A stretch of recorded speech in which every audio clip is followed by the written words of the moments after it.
सच की आवाज, हर खबर सबसे तेज। ये है द हिंद 24 न्यूज, सच के साथ हर वक्त। नमस्कार, आप देख रहे हैं द हिंद 24 न्यूज और मैं हूं आपके साथ साक्षी निर्वाण। आइए नजर डालते हैं आज की कुछ खास खबरों पर। फरीदाबाद में पर्यावरण आयोग द्वारा राष्ट्रीय स्तर की प्रेस कॉन्फ्रेंस का आयोजन किया गया, जिसमें पर्यावरण संरक्षण को लेकर कई अहम पहलुओं पर चर्चा हुई। इस दौरान राष्ट्रीय अध्यक्ष शैलेश गर्ग और राष्ट्रीय सचिव डॉक्टर राम किशन मौजूद रहे। उन्होंने 1 करोड़ पर्यावरण मित्र अभियान, वेस्ट टू वेल्थ, फसल अवशेष प्रबंधन और प्रदूषण मॉनिटरिंग जैसे मुद्दों पर विशेष जोर दिया। कार्यक्रम में लोगों से अपील की गई कि वे पर्यावरण संरक्षण में अपनी भागीदारी बढ़ाएं और स्वच्छ व सुरक्षित भविष्य के निर्माण में योगदान दें। आज का प्रयास, कल का उज्जवल विकास। क्या नाम है सर आपका? मैं Rajneesh Garg, district head officer Ghaziabad. Sir आज पहुँचे हैं पर्यावरण के उद्देश्य से फरीदाबाद पहुँचे हैं। क्या उद्देश्य है, क्या रणनीति इसकी? जैसा कि आपको पता है कि आज प्रेस कॉन्फ्रेंस के थ्रू पर्यावरण आयोग की जो भी रोड मैप है, जो भी गतिविधियाँ हैं वो बताई गई हैं हमारे राष्ट्रीय चेयरमैन शैलेश गर्ग जी के द्वारा। तो वही सब देखने, समझने, सुनने आए थे। आने के बाद जैसे कि मैंने अभी आपको बताया कि मेरी जो पोस्ट है वो डिस्ट्रिक्ट हेड ऑफिसर गाजियाबाद की है।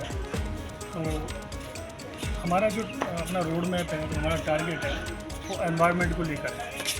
उसको कैसे सोच रखा जाए, कूड़ा प्रबंधन कैसे किया जाए, उन सब चीज़ों को देखते हुए, समझते हुए हम इस पर काम कर रहे हैं। गाजियाबाद की बात करें, पर्यावरण में इस टाइम सबसे पीछे चल रहा है।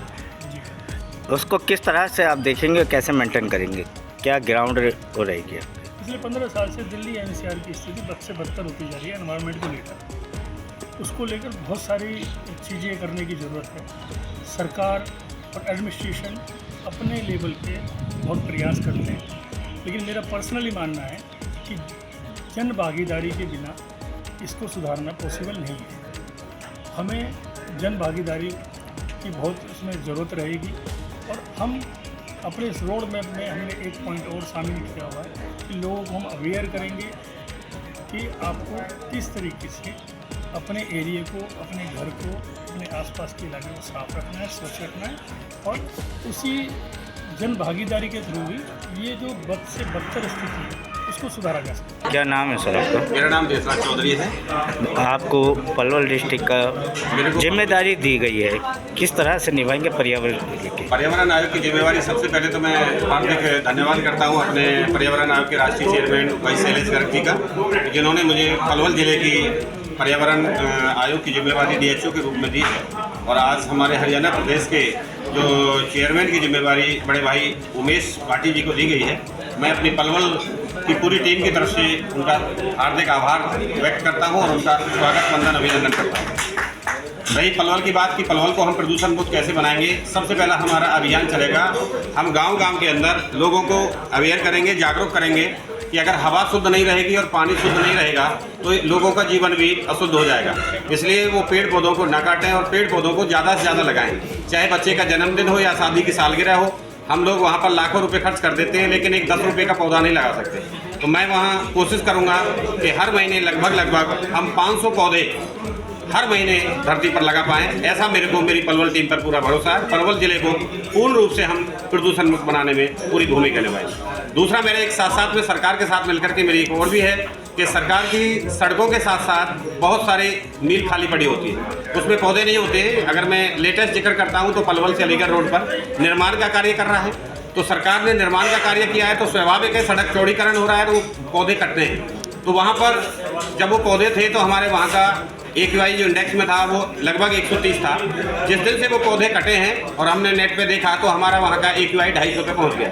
तो सबसे पहले हम पलवल से अलीगढ़ रोड को लेंगे, क्योंकि वहाँ पर लाखों पौधों को विकास के मद्देनजर रखते हुए निकाला गया है। तो सरकार के साथ मिलकर के जो सड़क की मील बची होती है उनके साथ मिलकर के हम पौधों को लगवाएंगे और उसके साथ साथ में जो लोग प्रदूषण फैला रहे हैं उनको हम किसान के साथ भी जोड़ेंगे। और किसान ही एक ऐसा है जो जिसको आने वाले समय में ग्रीनरी का जो बहुत बड़ा बेनिफिट मिलेगा उनको कोशिश करेंगे कि वो अपने ज़मीन में पौधे लगाएं और हरियाली के पौधे लगाएंगे, तो वहाँ से और लोगों को जागरूक भी करेंगे, उन लोगों को जो प्रदूषण फैला रहे हैं समाज में। आज मुझे नियुक्ति पत्र मिला है चेयरमैन का और मैं राष्ट्रीय अध्यक्ष शैलेश गर्ग जी और जनरल सेक्रेटरी राष्ट्रीय डॉक्टर रामकिशन जी का धन्यवाद करता हूँ कि उन्होंने मुझे इस लायक समझा कि इन्होंने मुझे इस लायक समझा कि मैं हरियाणा में काम करूँ पर्यावरण के लिए। मेरा सौभाग्य है ये, क्योंकि आज सबसे ज़्यादा जो दिक्कत है वो प्रदूषण की है, चाहे वो जल की बात करें, चाहे वायु की बात करें, चाहे खाने वाली सब्जियों की बात करें, किसी भी चीज़ में देखें तो सब प्रदूषित है। तो इस पर बहुत बड़ा काम हो सकता है और मुझे इन्होंने कमीशन में मुझे हरियाणा का चेयरमैन नियुक्त किया है। में जी जो काम सरकार नहीं कर पाई वो जिम्मेदारी आप लोगों ने ले रखी है, किस तरीके से इसको ज़मीन पर उतारेंगे? देखिए, आप एक बात समझिए, एक आम आदमी के अंदर भी बहुत ताकत है, बशर्ते कि वो कुछ काम करना चाहे। घर से बाहर निकला, उसने देखा सड़क पे गड्ढा है, वो साइड से होकर निकल के अपने ऑफिस से चला गया, तो वो उसकी जो है पावर उसके अंदर है, लेकिन उसने उसको यूज़ नहीं किया। लेकिन अगर वही खड़े होकर वो जो है कंप्लेंट करता है तो यहाँ पे गड्ढा है, और अगले दिन फिर वापस जब निकलते वक्त जैसे उसको कंप्लेंट दोबारा करता है, अगर 10 कंप्लेंट आती है सरकार के पास में, तो सरकार की मजबूरी बन जाती है कि वो आके लेकिन आम आदमी अपने काम में लगा हुआ है, वो सोचता है कि ये काम मेरा नहीं, सरकार का काम है। तो जिस तरह से पोल्यूशन पे काम होना चाहिए वो काम नहीं हो रहा है। मतलब आपका कहने का मतलब पब्लिक को जागरूक करेंगे और पब्लिक को जागरूक करेंगे। जिस तरीके से पर्यावरण मित्र हम लोग जो है एक गाँव में भी खड़ा करेंगे, वो पर्यावरण मित्र जो है हमारे आँख कान नाक होंगे, जो हमें बताएंगे कि कहाँ गलत है, और हम सरकार को मजबूर करेंगे कि वहाँ पर कार्रवाई हो और वो फैक्ट्री बंद हो जो जल को प्रदूषित कर रही है, वो फैक्ट्री बंद हो जो वहाँ पर एयर को पॉल्यूट कर रही है, या वो आदमी जो वहाँ पे पेड़ काट रहा है उसको जो है जेल में जाना पड़ेगा। राष्ट्रीय चेयरमैन पर्यावरण आयोग, आप सबको बधाई देता हूँ, हरियाणा की जनता को बधाई देता हूँ, हर एक नागरिक को, मीडिया बंधुओं को बधाई देता हूँ। हमारे आदरणीय बड़े भाई उमेश पाटिल जी संरक्षण के लिए चेयरमैन नियुक्त किए गए हैं हरियाणा के, और मैं आशा करता हूँ सभी जिलों में, उसमें हर एक गांव में, हर एक गली में पर्यावरण आयोग द्वारा फूल खिलाए जाएंगे, प्रदूषण से मुक्ति मिलेगी, वातावरण शुद्ध होगा, स्वच्छ वायु, स्वच्छ जल अवेयरनेस प्रोग्राम के थ्रू इस तरीके से प्रयास किए जाएंगे कि सबको 0 कार्बन तक लेके जाएंगे। जो प्रधानमंत्री का भी 2070 मिशन है, हमारा मिशन है कि हम अवेयरनेस प्रोग्राम इतने ज़्यादा चलाएं कि उसको 1 से 2 साल के अंदर कंट्रोल करें। इसके लिए दूषित वातावरण से हमारे भारत की जनता मुक्ति ले सके। इसके लिए क्या रणनीति बनाई गई है? जैसे बात करी गई थी 0 से, तो ग्राउंड 0 से कैसे शुरुआत करेंगे? ग्राउंड 0 से देखो, सबसे पहले तो हमें समझना होगा अपनी खुद की जिम्मेदारी।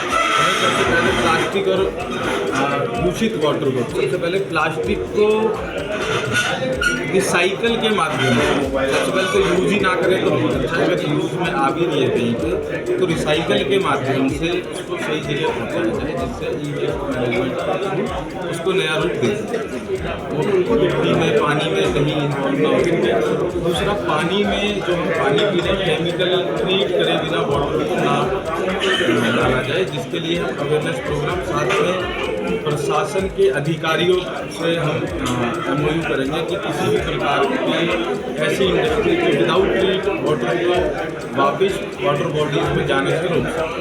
पर्यावरण को लेकर सरकार हर वर्ष अपनी पीठ थपथपाती है, लेकिन आपको क्या लगता है कि पर्यावरण के लिए काम अनुकूल नहीं हो पा रहे हैं? पर्यावरण आयोग सरकार के साथ और आम जनता के साथ मिलकर अवेयरनेस प्रोग्राम